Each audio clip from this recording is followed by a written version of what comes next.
ផ្លាស់ប្ដូរការសេពគប់គឺផ្លាស់ប្ដូរវាសនាអ្នកនៅជាមួយអ្នកមានអ្នកអាចនឹងមាននៅជាមួយថៅកែអ្នកអាចនឹងក្លាយជាថៅកែនៅជាមួយក្រុមអ្នកលេងល្បែងអ្នកអាចនឹងចេះលេងល្បែងនៅជាមួយក្រុមអ្នកផឹកអ្នកអាចនឹងចេះផឹកមិត្តភ័ក្តិល្បែងបញ្ចុះបញ្ចូលអ្នកឲ្យលេងល្បែងមិត្តភ័ក្តិផឹកអាចបង្រៀនអ្នកឲ្យចេះផឹកដូច្នេះផ្លាស់ប្ដូរការសេពគប់គឺផ្លាស់ប្ដូរវាសនាអ្នកលីកាស៊ីងជាមហាសេដ្ឋីដ៏កំពូលរបស់ហុងកុងពេលគាត់ចូលនិវត្តន៍បានឲ្យប្រាក់ទៅតែកងឡានដែលនៅជាមួយគាត់30ឆ្នាំចំនួន$10 លានហុងកុងហើយគាត់ប្រាប់ទៅតែកងឡាននោះថាអ្នកបើកឡានឲ្យខ្ញុំប្រកបដោយមនសិការអស់រយៈពេល30ឆ្នាំហើយមិនដែលមានបញ្ហាអ្វីកើតឡើងឡើយអ្នកតែងតែខិតខំប្រឹងប្រែងយកចិត្តទុកដាក់លើការងារឥឡូវនេះខ្ញុំអាយុ90ឆ្នាំហើយខ្ញុំក៏ត្រូវចូលនិវត្តន៍ដែរអ្នកយក$10 លាននេះទៅចាយវាយរឹតបន្តឹងបន្តិច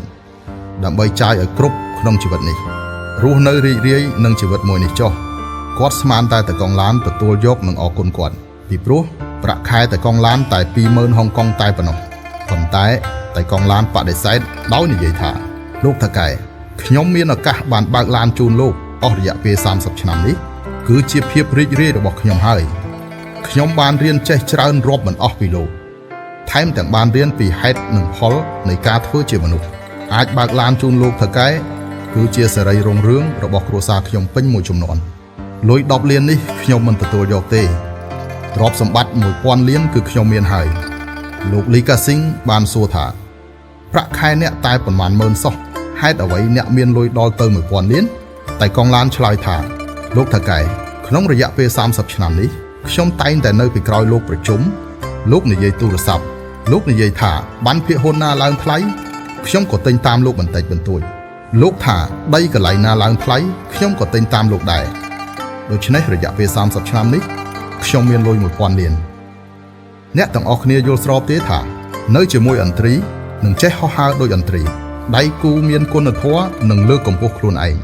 នៅចិត្តគុជអ្នកនឹងមានពណ៌ក្រហមនៅចិត្តទឹកថ្នាំខ្មៅអ្នកនឹងមានពណ៌ខ្មៅសត្វនៅជុំគ្នាជាវង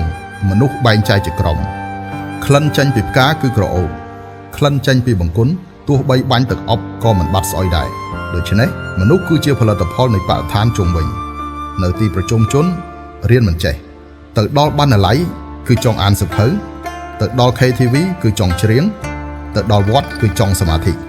ដូច្នេះចង់ឲ្យខ្លួនឯងផ្លាស់ប្ដូរត្រូវចាំគឺត្រូវសេពគប់ឲ្យត្រូវរង្វង់មនុស្ស